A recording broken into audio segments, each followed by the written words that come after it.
G'day YouTube, Warbles on a lot here. A couple of days ago, I saw a video put up by one of my co-subscribers, VB Ed, movie titled Stairway to Heaven. And VB Ed lives in Perth, Western Australia, and that means they've got a beach that faces west. And that means that if you know precisely what you're doing and get there at just the right time, you can get the moon setting, going down into the ocean, and its light will bounce off all of the waves from the horizon clear into the shore, and the troughs between the waves will be dark. So you get what they call the Stairway to Heaven effect, and Ed had a go at photographing that. Pretty sure if you try, you can do it with the sun as well, but I think Ed got there on the wrong day. And therefore the moon was too high on the horizon and the angle of the dangle just wasn't quite correct. It wasn't the wave height that was the problem, it was the altitude of the moon. So he didn't quite get the effect he was after. And because Ed, this is your shout out by the way, because Ed, the moon rises 48 minutes later every day than it did the previous day. This is such a regular thing you can set your sundial by it. And in fact, if you go out there at midnight on the full moon and have a look at your sundial on a cloudless night, you'll find that your sundial is perfectly accurate, measured against local apparent time at midnight on the full moon. Local apparent time is where the sun is in the sky. So full moon at midnight, it's accurate. Every day before the full moon for 7 days, the sundial is going to be 48 minutes per day successively fast at midnight. Every day after the full moon for 7 days at midnight, the sundial is going to be progressively 48 minutes per day slow.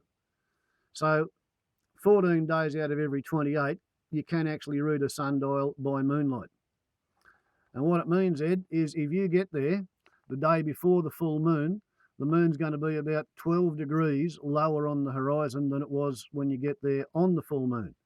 If you want it to be 24 or 25 degrees lower, then get there 2 days before full moon.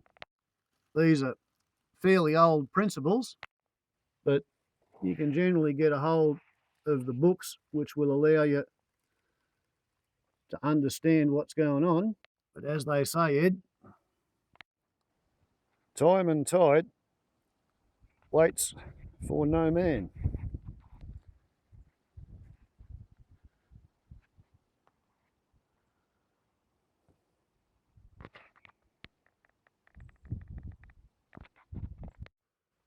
So, mate, you'll just have to get there 2 days before the next full moon set, and then again 1 day before the next full moon set, and figure out what's the perfect angle of the dangle.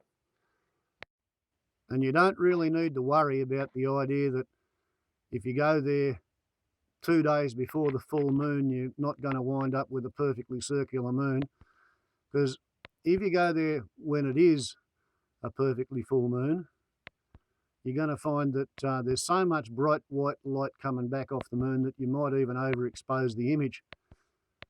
I find for taking pictures of what looks like a full moon, the day before the full moon means the moon is up in the sky while there is still heaps and heaps and heaps of white light being reflected and refracted from particles of the Earth's atmosphere.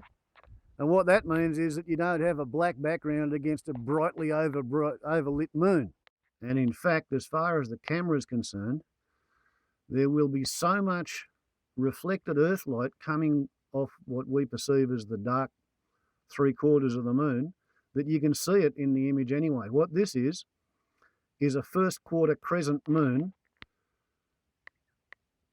hour or so after sunset, and we've got Venus and Mars and either Jupiter or Mercury in the alignment there, and I just couldn't resist going out the backyard with a tripod. 1992 or 93 perhaps that would have been.